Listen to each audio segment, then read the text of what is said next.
welcome to the Fireside chat with Shehbaz.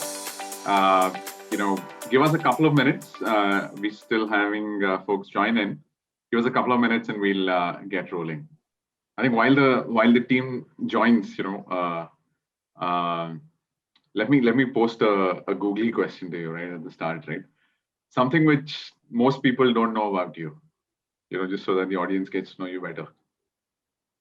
Something which most people don't know about me. Wow. I love tennis. I have played tennis since I was like 8-year-old.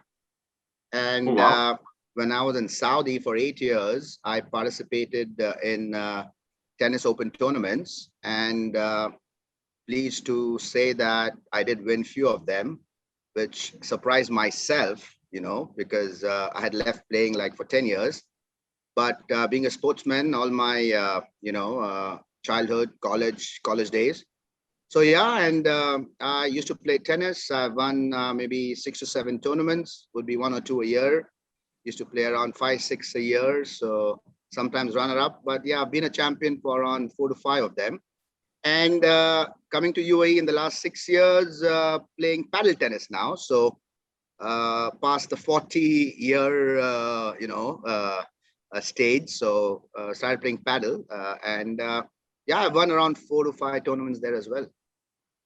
Oh, wow. Like this is, you seem to be excelling at everything you do. I mean, I would be very surprised to know that you'd have time to play tennis and then, seeing the way you work. And it's great to hear that you win and you have to take out time, Aneesh. I think it's about how do you manage your time, with work and travel and the busy schedule. It's just about discipline, like I played last night. For 2 hours, even though it's so humid. So I played last night. It's just about scheduling yourself, converting your 24 hours into a 25-hour day, So that's what I practice. And I think it's working. Like, for example, even like today, I've got a game at 8 o'clock. So get your stuff while you go to work, straight go from work, don't have to go home, because the moment you go home, you just, it's very difficult to get out then. So go for your game and then go home. Perfecto. So let me, folks, that was Shehbaz for you, right? So as always, giving his maximum to everything he can, so let me quickly introduce Shehbaz. I hope you got a quick glimpse of him, the person behind the court, right? So Shehbaz is the Chief Retail Officer at REDTAG. As we all know, REDTAG is one of the leading fashion retail groups in GCC. He has more than 20 years of experience under his belt across fashion, food, and finance. Shehbaz has the distinction of having started and grown REDTAG in many markets in the Middle East, Saudi being the most prominent among them, which is a lion's share of REDTAG's business in the Middle East as well today. Shehbaz brings very rich market experience, great insights, having personally worked with Shehbaz over the years. I think the number of years Shehbaz actually spent in the markets have given him great, insights on what happens on the shop floor. And I hope today we can discuss a lot of that as we speak. Shehbaz did mention about, he's great at tennis, and continues to win and all. That's a big deal. I must say that's a really big deal there. Shehbaz, thanks for doing this for us. You've definitely been one of the retailers we've learned a lot from, and I've personally admired. So thanks for taking time out for us and doing this.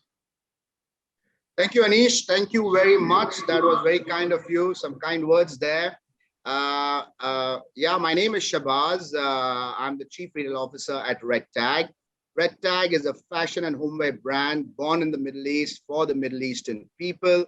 We are a 15-year-old brand, so we can say that, we've been almost in this part for 15 years now, and we've got around 200 plus stores in this part of the region. I want to thank specifically Aneesh and Capillary for inviting me and saying such kind words. Very humbly, thank you very much. Thanks, Shehbaz. So let's get started then. So the last few years, Shehbaz, the last 5-6 years, you've continuously grown, you've beaten the market, right? Although the Middle East markets have been slightly soft, right? So what do you think has helped, in that journey? Right. Anish, we are a brick and mortar business. Times are changing. So the key to our growth has been that REDTAG has successfully created a core base of loyal customers. We took a holistic and a big picture view in achieving this. Beyond delivering product, price, quality, which is obviously the core of the business, we also focused a lot on delivering great value. What we mean by great value is outstanding and exceptional shopping experience and personalized customer experience in their journey with REDTAG. Also, successfully launching omni-channel interactions with the customers and providing premium ancillary services like free home delivery. So, we've got fashion and home. If you cannot carry your heavy dinner sets or your big box comforters, we deliver it to you free of cost. So we've got a lot of such differentiators that we have launched in the last 3 to 4 years, which has obviously shown the aspect to the customer where we tell the customer that we are different, we care for you, and building the trust with the customer. Actually, we launched an ambition statement for the business around 3 to 4 years back. Our ambition statement, which everyone in the business knows, says to delight our customers through an exceptional experience and be the most engaged brand. I'll just pick up the 3 key words. When we framed the statement, obviously we created a core group. We launched the ambition statement for the business because this was our strategy for the business going forward. Looking at, competition's increasing, customers has got great choice, customers has got a lot of choices than they had 10 years back, for example. Since we are a 15-year-old brand, we defined what is delight. We defined what is like a customer. We defined exceptional. So exceptional means beyond the usual and unique. Customer expects ABC, but what do you do over and above? For example, for a certain purchase, if a customer spends with us, customer gets an instant gift. Now, customer doesn't expect that gift. So we created these initiatives through the customer journey, which kind of differentiated us. So, we also created different benchmarks for the brand, by giving us internal parameters, measuring everything that we do, and obviously seeing that the needle moves year on year. And we are very thankful for our customers who keep giving us feedback, who keep telling us what we're not doing right, and also tell us what we're doing right. So every decision in the business is kind of centered around what customer tells us. We also respond to them in 24 hours. So this is one of the metric that we keep measuring, that have we responded to the customer, be it on WhatsApp, be it on social media, be it on the feedback channel that they give us. When we send a survey, we respond to them within 24 hours, and responding by making our managers, to respond to them. So we've empowered our team. We've empowered our team in the stores to respond to the customers. Most importantly, creating the trust between the brand and the customers, so that if the customer trusts us on our product, on our offering, on our services, we differentiate us from the other brands in the value segment. And, customer gets what they want, which is, so important and so primary for us. And that's, I guess, what has differentiated us, because we embarked on this journey in the last 3 to 4 years.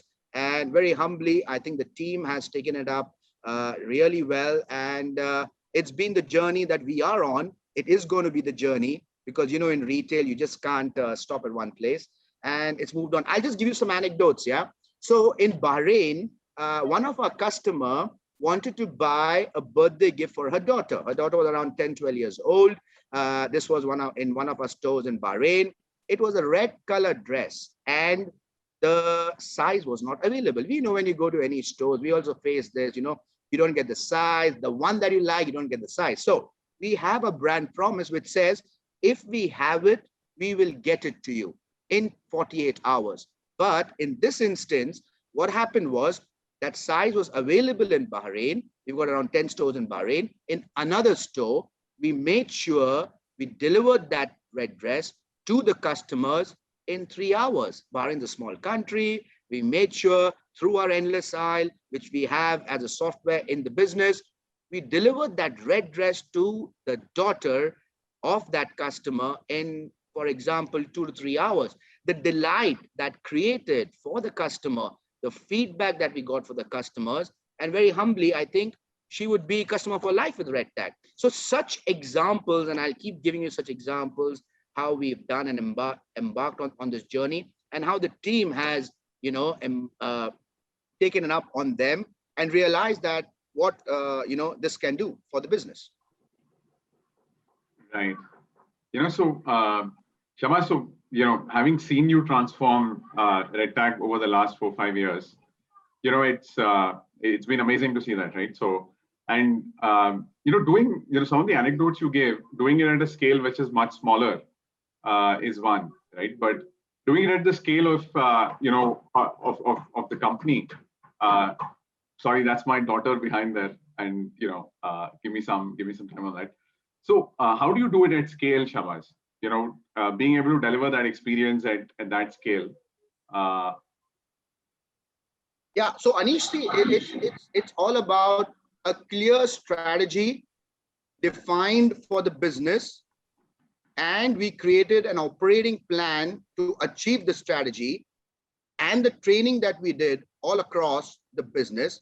So we launched this journey in each and every country of ours, where the team from corporate, which was the key team, that went across and launched the strategy, training the people on the floor, sharing what we have in our minds, rather than just sending out email, or rather than just sending out a circular. So the core team from corporate went to each and every country in the GCC and launched this with the team.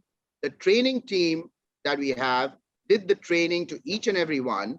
And, that's how you basically deliver it. So being the gamut of the business that we have, close to 200 stores, it's very important that the team on the floor who's interacting with the customers on a day in, day out basis, accept it, believe in it, and implement it. So that's why I said it's a journey. It will always remain that we keep on improving, because we have to do what the customer tells us to do. And it's been an extremely exciting journey for all of us.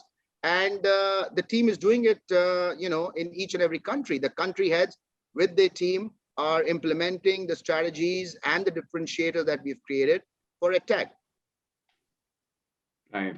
No, I think that's so essentially what you're saying, Shehbaz, is that it's a combination of training and empowering the front end staff to take the right calls, as well as good process on the back end to track it and make sure that the promise is being met. Right. So, yep. True. So, just a little bit more in detail, Aneesh, on that is that we have a weekly meeting where the leaders in the business meet on the customer engagement journey. So everything that we do is basically measured, and we have benchmarks. We create tough benchmarks for us. We create benchmarks which obviously are practical, looking at the challenges that we have. We do have a lot of challenges in the store, in supply chain, but how do you differentiate yourself? How do you achieve excellence? So it's a constant, learning. It's a constant listening to the customer and making sure you create operating plans to achieve those objectives by having mini goals, which is obviously leading to the larger goal of customer delight. Right.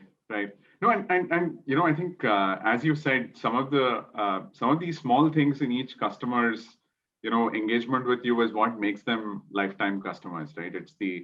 It's where you've been able to give them that extra experience which keeps them going, right? So with that, let me move on to the next question there.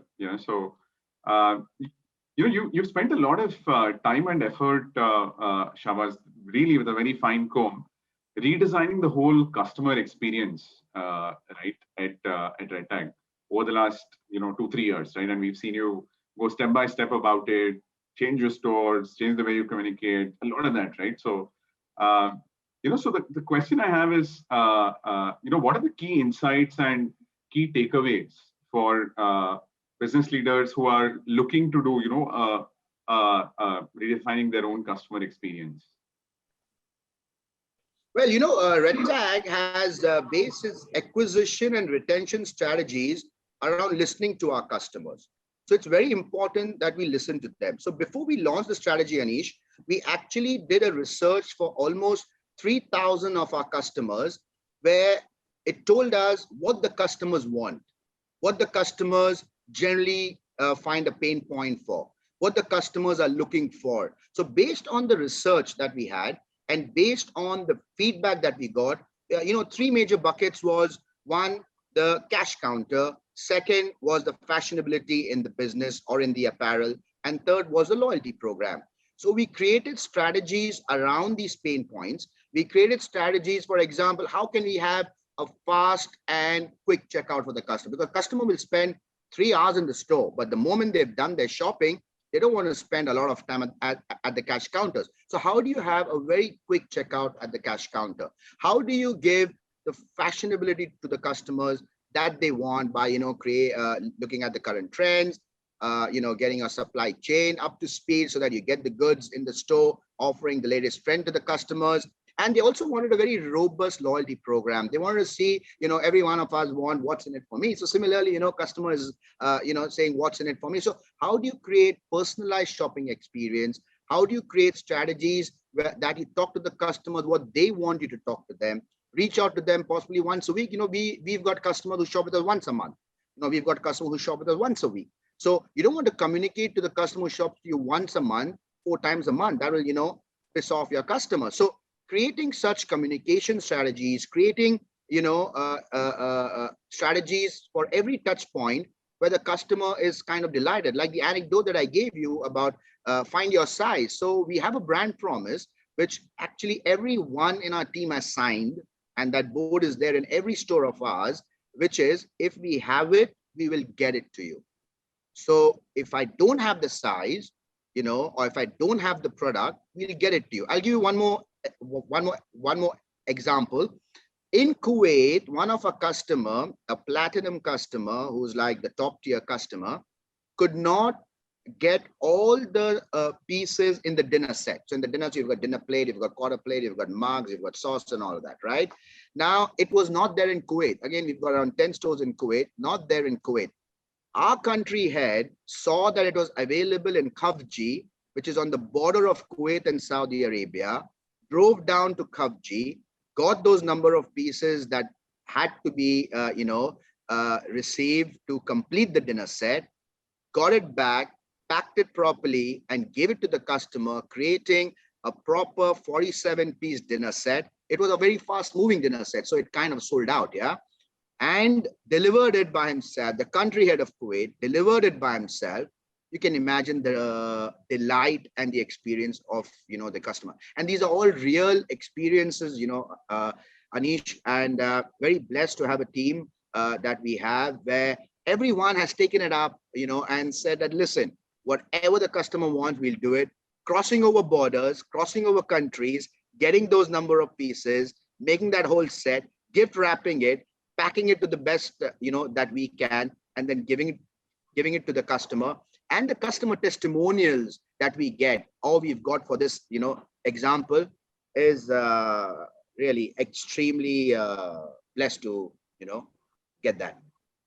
No, absolutely. And I must say, it is the, it is this delight that also shows up in your numbers, right? I mean, I know we both agreed we won't talk about your numbers in the Fireside chat, but for the audience out there, if they were a public company, I would buy as much stock as I could. Right? So let's put it that way. Shehbaz, just some questions from the audience, if you don't mind. So one question is, how is customer experience and feedback measured? Looking at the large scale of services offered, how do you measure the customer experience and feedback? Okay, one measure that the business does, so we have this weekly meeting that I said on the customer journey, is the NPS, the Net Promoter Score. So the number of promoters versus your detractors, and what is that score, is we measure it every week. Now, when I say we measure it, we also keep a target. So, we have a target that we have to cross this barrier, we have to cross this number, and that's how we measure. So we look at the promoters, we look at the detractors, we see what the feedback is from the promoters, but most importantly, detractors are the ones who have not got an ideal shopping experience. We create, strategies and life cycle campaigns to convert the detractors to the promoters so that they become customers for life. So we've done a lot of examples where the customer was not happy about something. We made sure we connected with them personally at the highest level in the country, at a country head level, at a regional managers level in Saudi Arabia, made sure they speak to them, understand what's gone wrong, and convert them for customers for life as a promoter. We also measure that how many detractors have been converted to promoters. So to answer to your question specifically, NPS is the score that we monitor very closely. And again, very delighted to share that we've grown almost 30% in the last 3 years because we did our NPS 3 years back. We measure it every week. And today we are almost 30% more than what the number we got in the last 3 years back. So it also tells us that's the barometer. NPS is what the customer is rating us, and that's the final metric that needs to be measured, because everything else is just a number, but the NPS is what the customer rates us as. No, I think that's totally agree. I think using NPS as a barometer for measuring customer experience, and then especially the way you do it, right, on an ongoing basis, making it part of your weekly cadences as a management team, I think is definitely the right way to go. And eventually NPS translates to revenue growth, right, as more customers come back and they have much better experiences. Let me get yes, this there's one more question, lots of questions, so I'm just trying to read through. Happy to answer, Anish.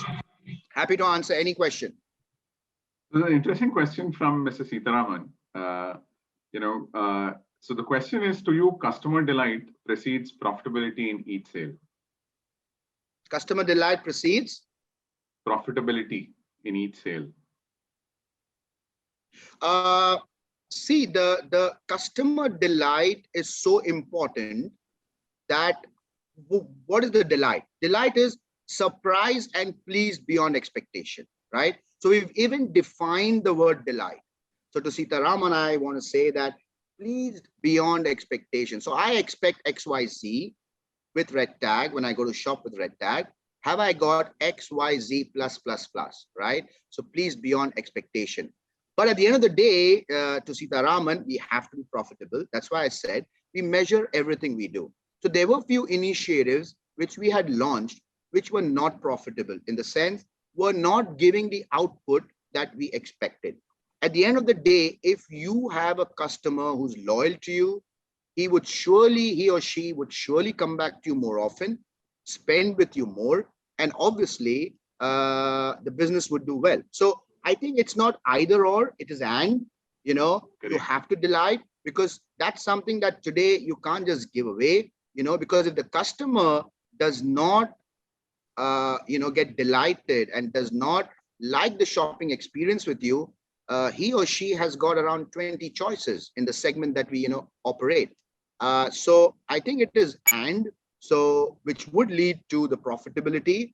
And we have seen, so we measure the NPS score, we measure our feedback, the response rate that we give, we measure our, the number of missing sizes, for example, find your size, whether, the customer has been delivered within the SLA that we have created internally, which we say every 48 hours. And most importantly, if the customer is delighted, and we all know word of mouth is the most effective marketing that any brand can get. And if they get that from their customer, then it's a win-win for both, right? No, absolutely. I think, adding to what you're saying, Shehbaz, I think a lot of folks think of, delight and profitability as, two other ends. But I think if you delight a customer once, you have them for a lifetime, right? And no amount of discounts can get customers back as a good experience. And, when you've delighted them once, when you've taken care of problem that they have had, can get customers back, right? So true. totally One more. agree. We've got this fashion stylist in each and every of our store, which is a personal shopper in each and every of our store. Well, high-end brands do have that as a service, but we said, let's introduce the fashion stylist in each and every of our store. We train the fashion stylist through a professional, specialist in styling. Each and every fashion stylist got trained, and the experience that the customers have got, from the fashion stylist that we have in REDTAG is unbelievable, where the customers trust the fashion stylist so much. And we've got examples. They come to the store, they order whatever the fashion stylist says, and they are so delighted. They also come and gift the fashion stylist. They gift them. They are so delighted that they come and give bouquets and chocolates to the staff. And imagine the delight from the staff to the customer, where it's great. One more example, we launched WhatsApp business during the COVID time. Stores were closed, countries were shut down, lockdown. We launched the WhatsApp business. We've got so many customers who were earlier who experienced the fashion stylist experience, created the trust and the bond with the fashion stylist. Today, they order on WhatsApp and it's straight away delivered to them. Just order on WhatsApp. They don't even come to the store. So, because of the restrictions and, all the, policies we have today, which has changed, the new way of shopping today, it's like a win-win for both. She's getting what she wants. She's getting the styling and the fashionability that she wants, the size the fashion stylist knows about. We've got a database of that customer, which tells the fashion stylist the customer's preference, most shopped categories, and the fashion stylist, mostly they are women. So she knows the customer, the color that the customer likes, the styling they like, and through the WhatsApp, we are basically delivering to the customer. No, and I must say, the way you've adopted technology, whether it's the endless aisle piece in the store, or whether it's WhatsApp, based ordering, I think you've been definitely at the forefront, in terms of enabling the offline stores and the staff in your stores to actually deliver a great experience there. I have a question from Subina. We'll very tactical one, but I thought it'll be good to answer this. What do you do differently during festive seasons and Ramadan? Does your CX strategy change? Festive season and Ramadan. Okay. So we've got two big festive season in this part of the world, the Middle East, which is Eid in Ramadan, and the second Eid, which is coming 20th of July, which is Eid al-Adha. So Eid al-Fitr and Eid al-Adha. That's how they say it in Arabic here. What do we do different? So the basic core strategy remains the same. The differentiators that we have, the 10 big statements, remain the same. The customer footfall, obviously, in the festive season increases. So the challenge remains, how do you give the same level of experience to your customers during a time when the footfall increases? What do we do over and above? So that remains same. All our 10 big statements, all the differentiator that we've created, which I said, find your size, personal shopper, free home delivery, anytime, anywhere exchange policies, gifting to the customer.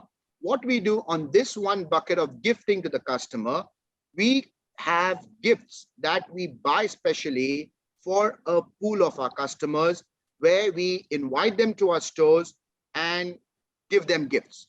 So what do we do over and above the normal that we want to give as a service is we've given travel bags in the last 1 year. We have given a great handbag to our customers in the last 1 year. We have gifted perfumes to our customers. So looking at the profiling, because we've got a decent amount of database, we create gifts which we source for the customer, gift wrap them specifically for them, and invite them to the stores and give it to them. Over and above, we don't differentiate. So for us, like I said, we've defined each and every word. So what is the customer?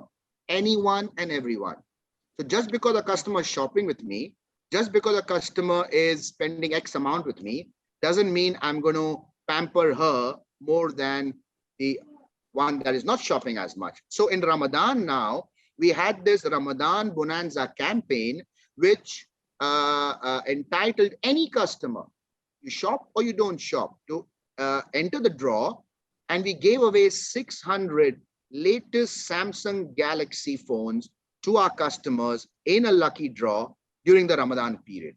So, like I said, we have pool of customers, bucket of customers who we pamper them, we give them regularly, almost like every quarter. And anybody who shopped with us over a X amount gets a gift in the store.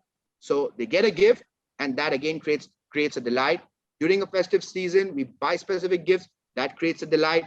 We have Ramadan Bonanza, like I said, where anyone could enter. We had almost like 500,000 entries, and we gave away 600 mobile phones. Again, the latest mobile phone with the latest tech, a smartphone, and we delighted 600 customers who won the lucky draw. So, each and every bucket, aspect, and customer for me is anyone and everyone who even does not shop with us, but for example, visits us on our website or, looks at our store. So to answer to your question. That's amazing, Shehbaz. And it, I don't know what the audience is thinking, but, as I speak to you now, the retail is about tactics and strategy both going together, right? And I think that's something that you do brilliantly well, right? Which is mix a lot of the long-term, like the customer, the CX strategy that you have, with a lot of the tactics that whenever they're required, right? And I think that's really what's driven your great numbers. Retail is detail, Aneesh. So you have to get into the detail of everything. Yep. No, with that, let us go ahead and, we have a small poll for the audience, so on CX. So we will launch the poll now.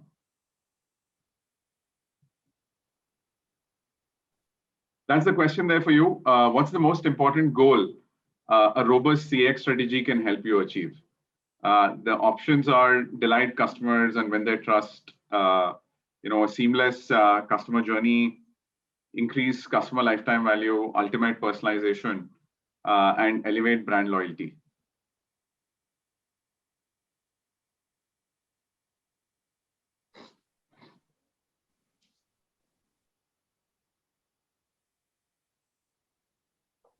I tried to poll, I could not, Aneesh.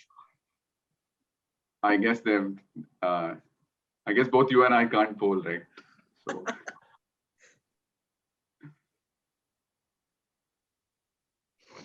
Can you see the answers? Let me check.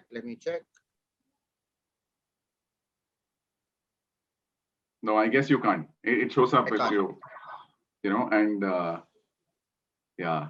So I guess we can. Yeah, we're at 70% who polled. I'm actually quite surprised at the answer. We were just thinking through. In fact, when we put this poll to you, and we asked you this question as well, right? So, what do you think is the leading answer, Shehbaz?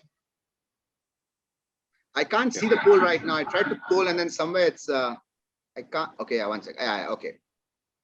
What do I think is the? What do I think? What's the more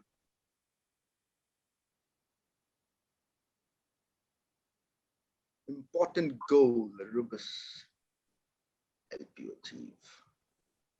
I think the first and the last, either the first or the last. Delight customers in their trust or elevate brand loyalty.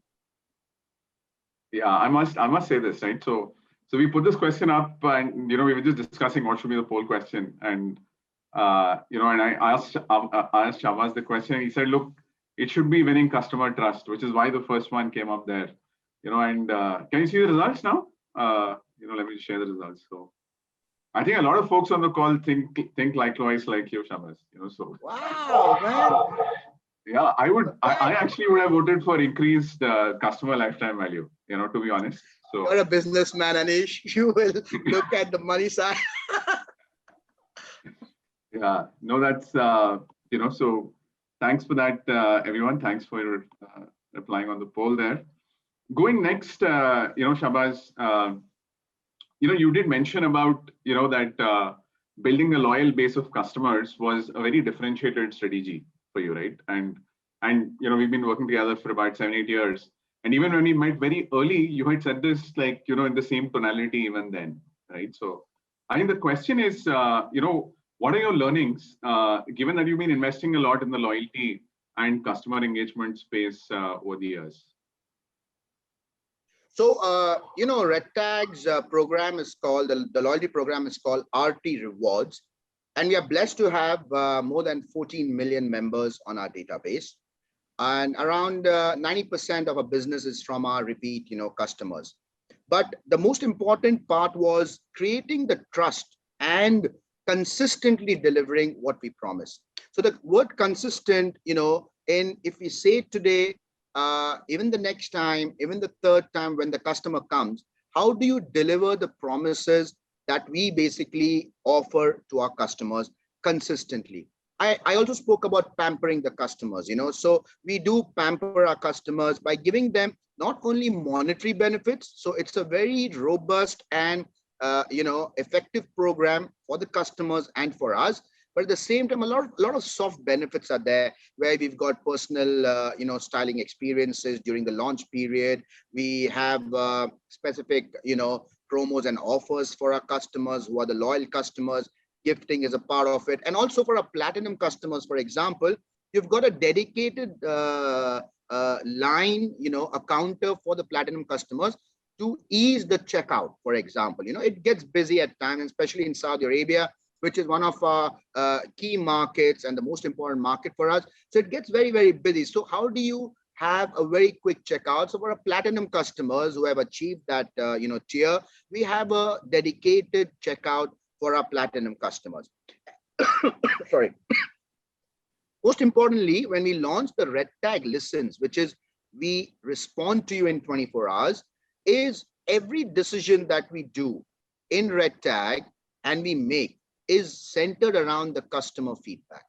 What the customer wants, what the customer is looking at, what we can offer, things that we can do immediately, things that would require a little bit of, investment in technology or, something like that. So it's very centered around the customer. So the first 2-3 years, obviously, we build a loyalty program, we build a database, we created lifestyle, life cycle campaigns, we create campaigns. So we've got different journeys for our new customers, like I said, for our detractors, for our platinum customers. So we, send a personalized communication to them, which obviously we know from their data, we know from their behavior, and it's a win-win for both of us.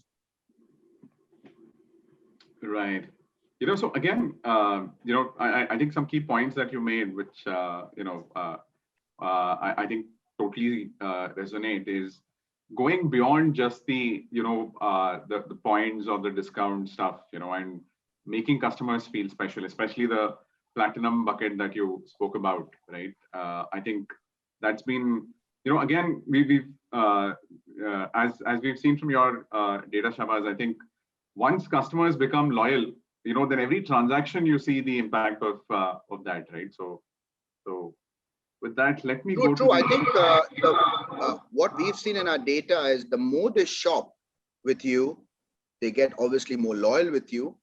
And the challenge is on us now that you don't let them down at any of their shopping experience, So it's like a reverse challenge on us. A new customer, first time, fine. How do you get him to become a loyal customer? A customer who's shopping with you for the last 3 to 4 years is a platinum customer. And you have no, you cannot go wrong with them because they are your top tier. They are your most loyal. Their frequency is the highest. They purchase with you. Their lifetime purchase is pretty good. So the pressure is on us. So how do you keep delighting them? Hence, I spoke about pampering the customer. Hence, I spoke about sending them personalized campaigns like birthday. So we are embarking now on data enrichment because, personalizing by saying, if I send you a communication saying that, hey, there's 20% off on XYZ, vis-a-vis, hey, Aneesh, come shop your favorite category at 20% off. for 3 days only. So I'm personal with you. I know what you like shopping with me. So I'm talking to you about the category that you want to, you have been shopping, and I am pretty specific saying, listen, come and visit me over the weekend, because I know that you come to me only on the weekends. So creating such journeys is so very important today. Yeah. Perfecto. We have a question from Dilip Bejawada. What is the, given we're talking about loyalty, I thought we should, what is the best strategy to improvise on, customer churn? Yeah, the best, see, through technology, you can predict the churn, right? So you have a lot of different kind of modeling. One of the basics is the RFM, which is recency, frequency, and monetary. Through the behavior, through analytics, AI today, ML, machine learning, artificial intelligence, and there are a lot of other tools which predict the churn. So again, you create lifestyles to ensure you reduce your churn. See, churn will be there, right? So first you have to say, listen, there's going to be churn. Industry benchmark is X, but how do you beat the benchmark? How do you get better? So there will always be a loss of customers, but how do you stay above the curve? So again, creating journeys, personalized communication, something very, very specific for that customer, just by giving an example of the detractors, right? Who did not have a great experience, and you will have. So for you would be foolish to say, listen, I can never have detract. No, you will have, because you're in retail, customer, physical, stores, So, but how do you get yourself above the curve? How are you proactive enough to see the churn happening in that specific segment for that specific customer? So going to the customer level and then creating a, specific campaign. Yes, in the kind of database we have, it gets tough. But again, how do you get better at what you do every day? That's what we aspire. Myself and the team, obviously, I think, we aspire, how do we beat the curve? Perfecto. So with that, let me go to the next one. We have a lot of questions, so we should leave some time for the audience, I guess. Shehbaz, retail has been, changing drastically, right? If you look at the last 4-5 years, the way it's changed. So how are you devising, innovative growth strategies given uncertainty as well as change in retail around the globe, right? So any tips and tricks for everyone on the call? Yeah, sure. Technology, data science, and analytics. Now, this is an integral part and have to be an integral part of every business. So we've been lucky where we launched a loyalty program around 7 years back. We've created our database, but now every brand has to invest in technology, where you have a lot of tools today. You have a lot of, innovative tools which predicts customer behavior, which kind of, tells you that how you can better the business for yourself and obviously give the delight and the experience to your customers. So we've been investing a lot on our CDP, which is the customer data platform, and our prime objective is to go to the customer level where, for example, we know each and everything about the customer so that we can create personalized communication to the minute level and offer the customer that the customer wants. For example, we have a shopper, so we've created profiles. So we've got a shopper who comes only during sale time. How do I create a strategy or journey for the customer where I invite, because I know that customer comes only on the sale time, invite my customer even during launch, for example. Or we have customers who buy only from our women's wear collection. How do I convert that customer by giving a carrot and making her buy even my footwear?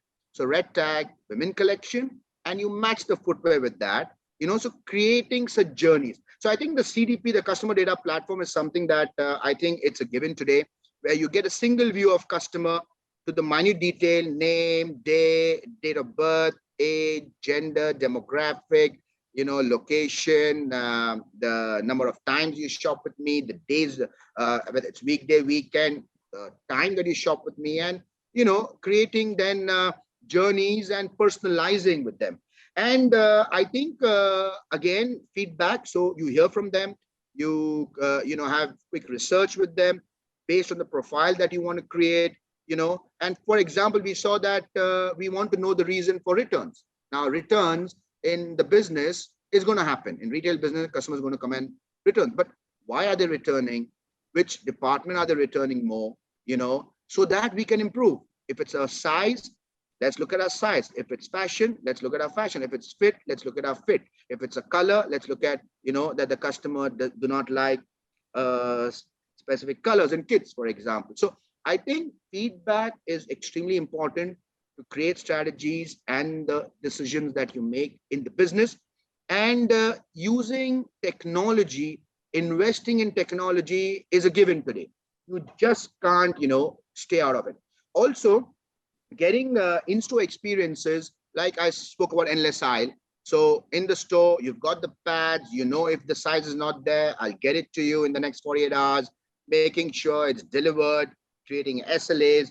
Then we've got our endless aisle, we've got our Wi-Fi analytics that we do in our store, looking at the customer footfall, analyzing, for example, in the store, you've got 3 entrances. So which is the most, most frequent entrance that the customers use. Customer enter, take a right or a left. So, things like that. And obviously we have a loyalty app where the customer, so we've invested in that.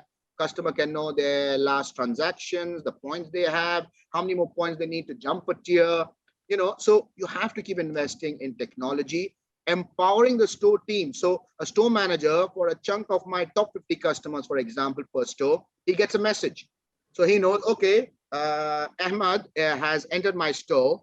He's got the details of Ahmad, and Ahmad is, first of all, so we ask the customer, listen, you want to be, assisted.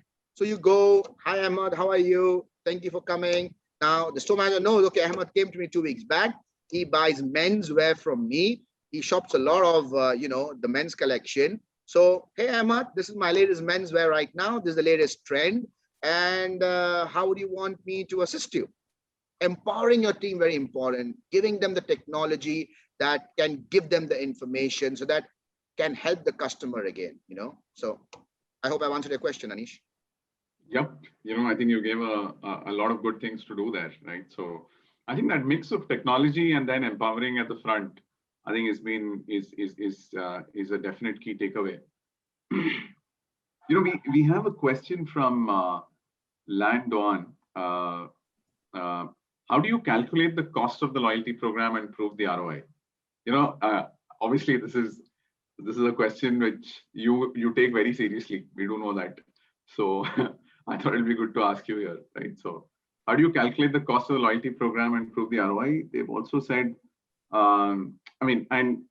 basically regarding the increased profitability attributable to the program, or to loyalty customers. Yeah, okay. So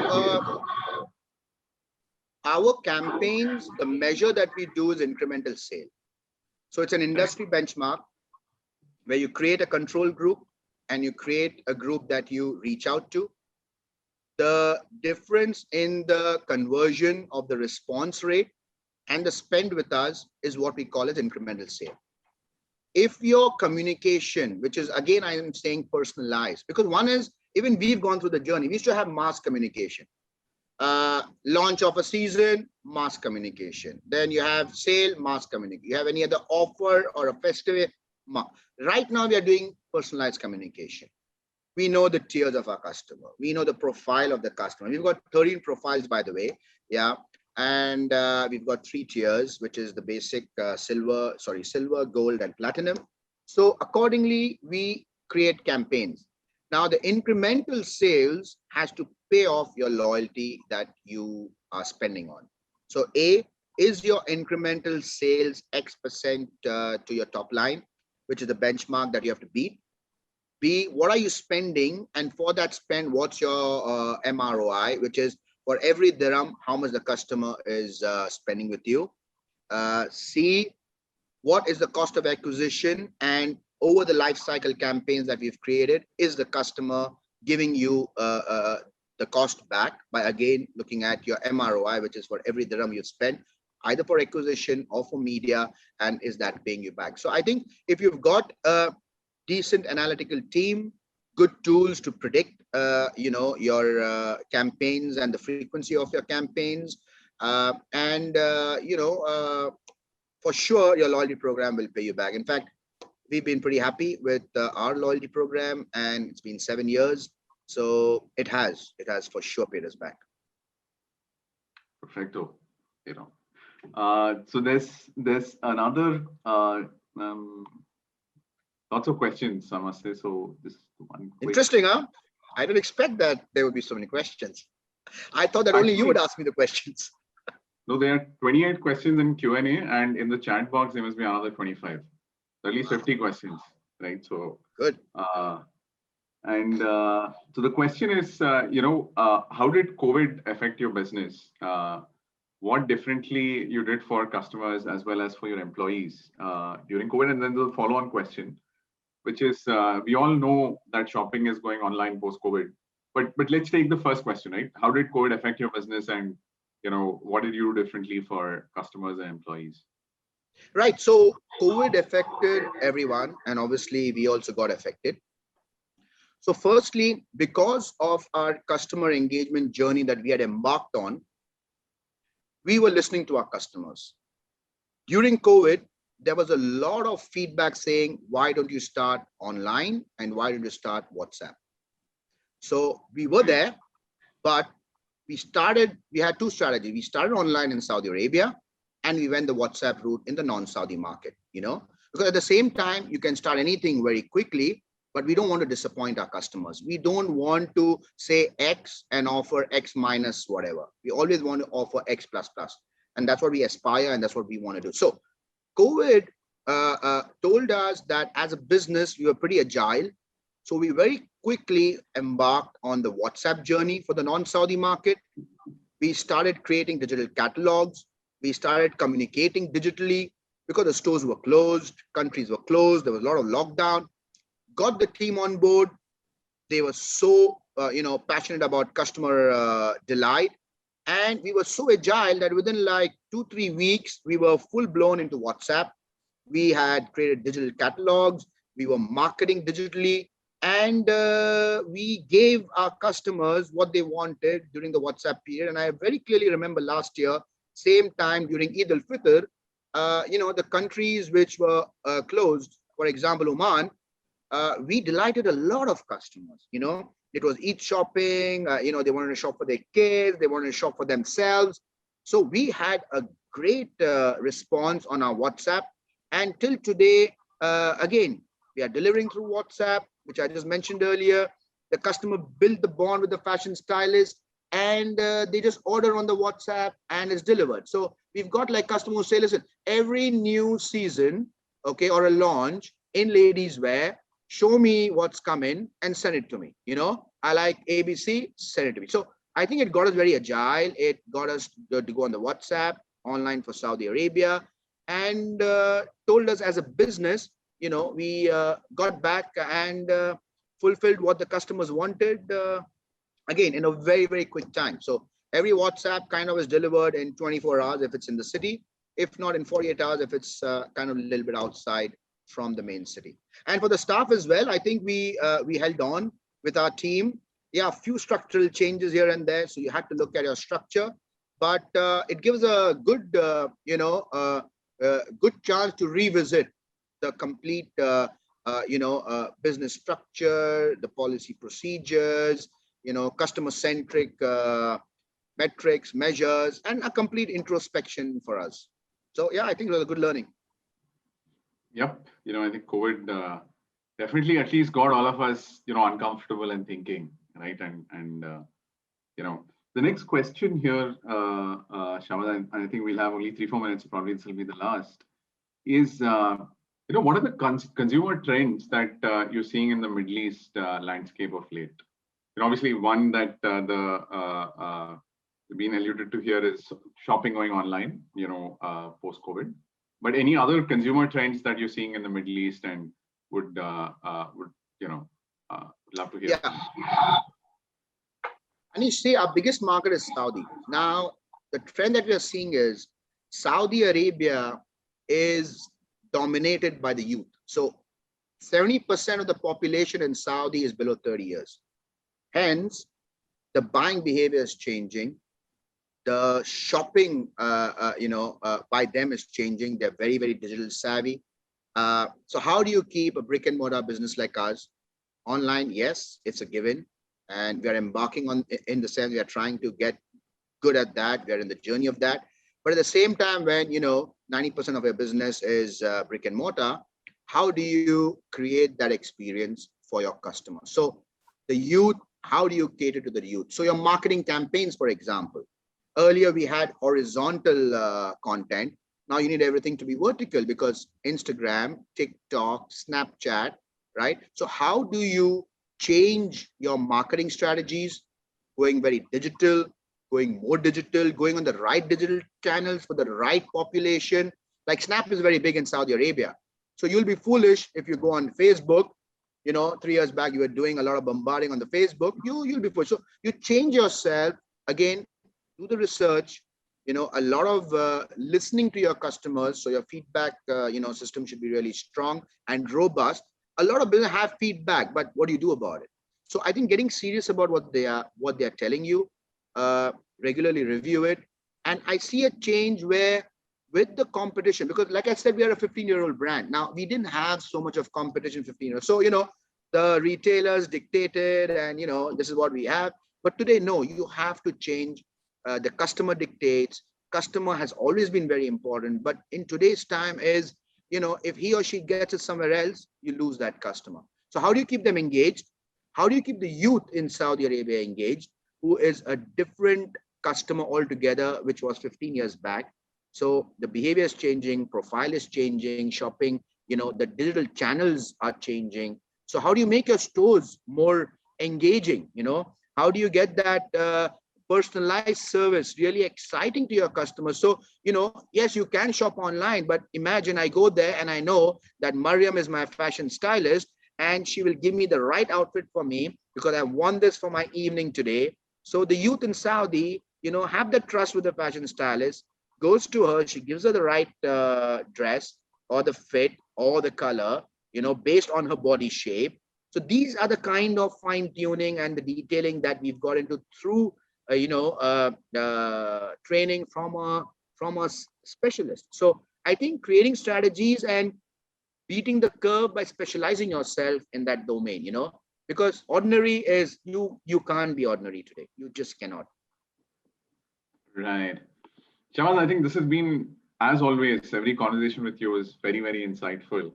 And I really get to ask you these kind of questions. So I'm definitely gone away with a lot more today than from some of our earlier conversations. So thanks so much for doing this. This has been a very insightful 1 hour for me personally, and definitely for the audience as well. This shows from the number of questions that have come, and there are a lot of good questions I couldn't ask. I'm sorry about that. Thanks so much, Shehbaz, and more power to you. Thanks then. Thank you so much, Aneesh. It was a pleasure. I hope I could answer the questions and have been able to answer them, all of them, whatever I was put through. And thank you so much, Aneesh. Really a pleasure, and happy working with you. And all the best to you too, to your team.